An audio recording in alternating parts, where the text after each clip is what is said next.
Oke, mohon izin kami dari kelompok 8 akan mempresentasikan kepemimpinan beretika dan mewujudkan tata kelola organisasi yang baik. Kami dari kelompok 8 terdiri dari 7 orang, eh, dan kami di sini masing-masing mengerjakan tugas ini dan membagi tugas. Jadi semua dari kami terlibat dalam penyusunan materi yang akan kami sampaikan.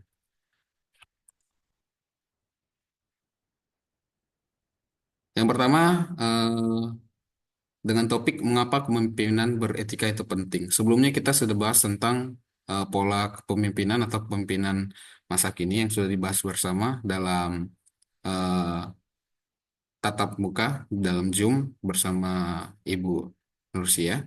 Nah, di sini kita akan bahas terkait dengan kepemimpinan yang beretika.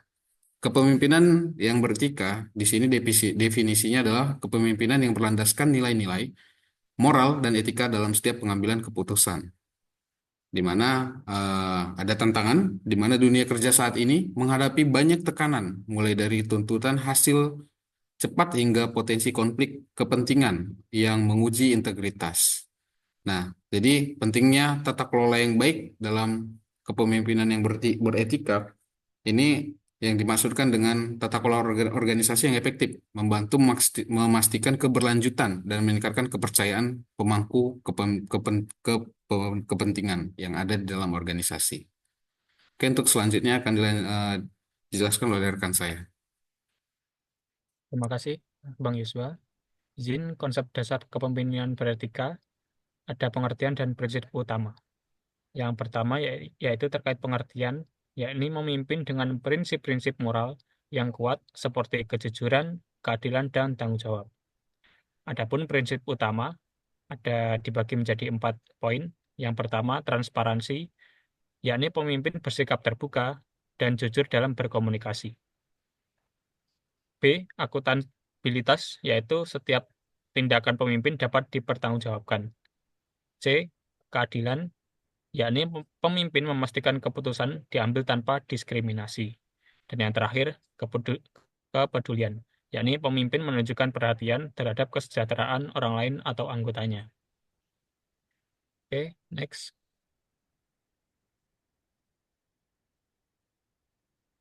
Prinsip tata kelola organisasi yang baik atau good governance. Komponen utama tata kelola, yakni yang pertama partisipasi, melibatkan semua pihak terkait dalam proses pengambilan keputusan. Kedua, transparansi, yakni memberikan akses informasi yang jelas dan akurat kepada pemangku kepentingan. Yang ketiga, akuntabilitas, yaitu setiap tindakan organisasi dapat diaudit dan dapat dipertanggungjawabkan. Yang keempat, responsibilitas, yakni kepatuhan terhadap hukum dan regulasi dan ketentuan yang berlaku. Nomor 5, keadilan, yakni menjamin hak setiap individu dipenuhi tanpa keberpihakan. Adapun manfaat tata kelola yang baik, yakni ada 3. Yang pertama, meningkatkan kepercayaan dari pemangku kepentingan atau stakeholder. Yang kedua, menciptakan efisiensi dalam operasional. Dan yang ketiga, mengurangi risiko pelanggaran hukum dan moral. Selanjutnya akan dijelaskan oleh teman saya. Baik, lalu apa hubungan antara kepemimpinan beretika dan good governance?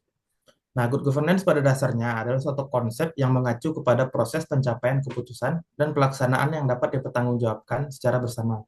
Sebagai contoh, sebagai suatu konsensus yang dicapai oleh pemerintah, warga negara, dan sektor swasta bagi penyelenggaraan pemerintahan dalam suatu negara. Nah, pada good governance, adapun peran pemimpin adalah sebagai panutan atau role model dari bawah-bawahannya sendiri.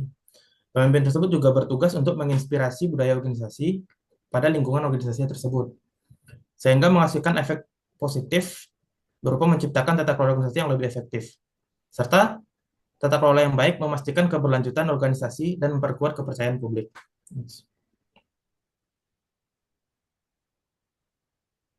Next.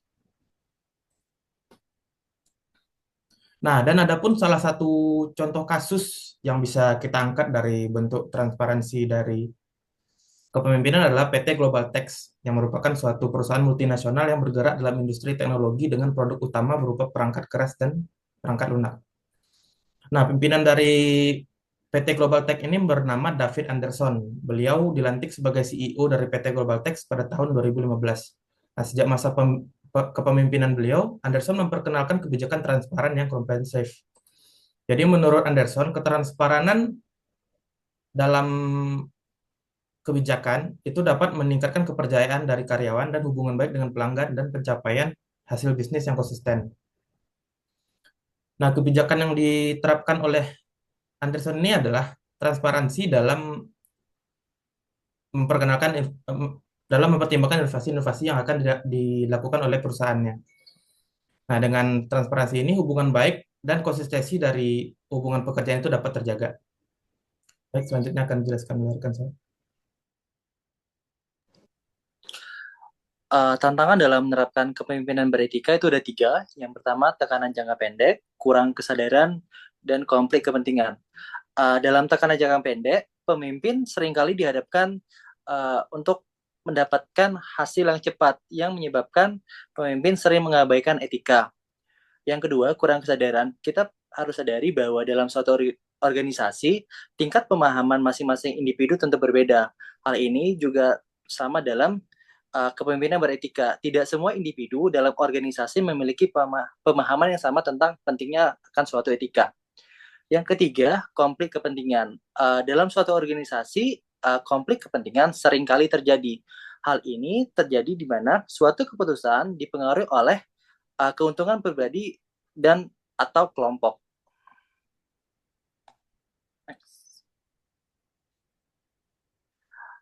Strategi untuk meningkatkan kepemimpinan beretika ada beberapa cara. Yang pertama, melalui pelatihan dan pendidikan, berupa mengadakan program pelatihan yang berfokus pada peningkatan kesadaran dan kemampuan etika.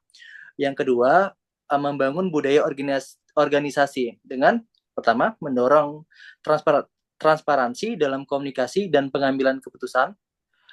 Dua, menghargai nilai-nilai moral di lingkungan kerja.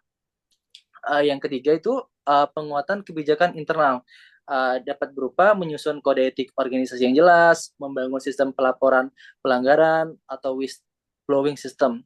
Yang terakhir, melalui evaluasi berkelanjutan, itu dapat berupa melakukan audit etika secara berkala dan memantau implementasi nilai-nilai etika di setiap level organisasi. Selanjutnya akan disambung oleh rekan saya. Baik, terima kasih Bang Eko.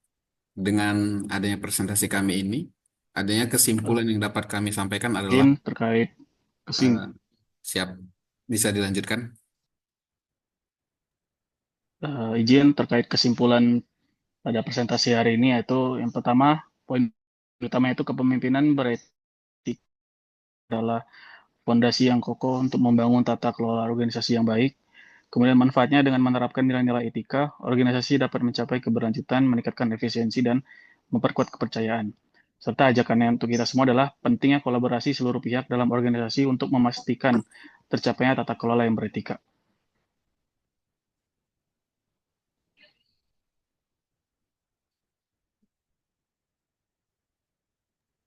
Baik, terima kasih. Mungkin itu saja presentasi yang dapat kami sampaikan.